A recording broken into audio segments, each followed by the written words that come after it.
Bismillahirrahmanirrahim. Mga kapatid sa Islam, pinahihintulot po ba na maglagay ng tubig sa libingan?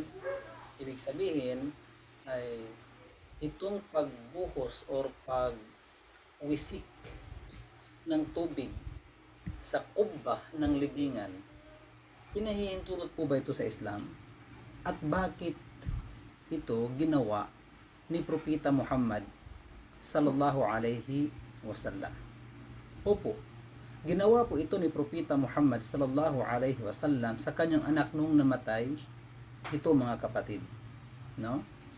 At ang dahilan daw ng paggawa nito ay upang ang turab, yung lupa na inilagay sa libingan, ay hindi siya madala ng hangin. Yun po yung pinakadahilan dito, mga kapatid sa Islam.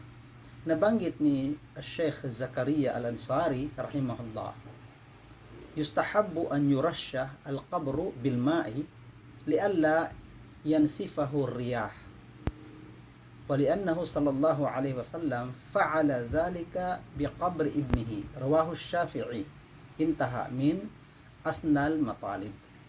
Ito po yung mababasa natin sa Asnal Matalib. Ibig sabihin po nun, mga kapatid, sabi ni Sheikh Zakaria Al-Ansari rahimahullah, na kaaya-aya na buhusan ng tubig or wisikan ng tubig ang ibabaw ng libingan, opo, upang ito ay hindi madala ng hangin, dahil ginawa ito ni Propeta Muhammad sallallahu alaihi wasallam sa kanyang anak na si Ibrahim nung ito ay mamatay. Inulat ni Imam Ash-Shafi'i. Okay. Sabi naman ni Sheikh Mansur Al-Bahuti rahimahullah, wa yusannu an yurasha alayhi ay al-qabr al-ma'u wa yuda alayhi hasa sigarun muhallalun bihi liyahfada turabahu.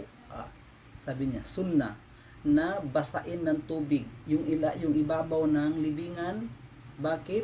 At sabi niya, sunna rin na lagyan ng maliliit na bato ang ibabaw nito.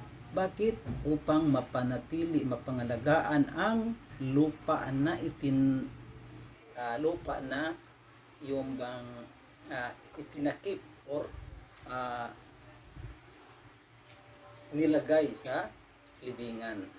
Okay? Yun po yung dahilan, mga kapatid. Ibig sabihin, mga kapatid, ang pagbuhos ng tubig sa ibabaw ng lupa ng libingan, no, sa ibabaw ng libingan, hindi po ito nakakatulong sa patay. Bagkus ito ay nakakatulong sa lupa nang sa ganon ang lupa ay mapangalagaan at hindi siya madala. Kapag mayroong malakas na hangin, hindi siya madala ng hangin. Okay? So, yun po yung ibig sabihin, yun po yung dahilan kung bakit naglalagay o nilagyan ni Propeta Muhammad sallallahu alaihi wasallam ng lupa ay ng tubig yung ibabaw ng libingan ng kanyang anak. Okay? So, yun po, mga kapatid. Allahu alam. Syukran. Assalamu alaikum warahmatullahi ta'ala wa barakatuh.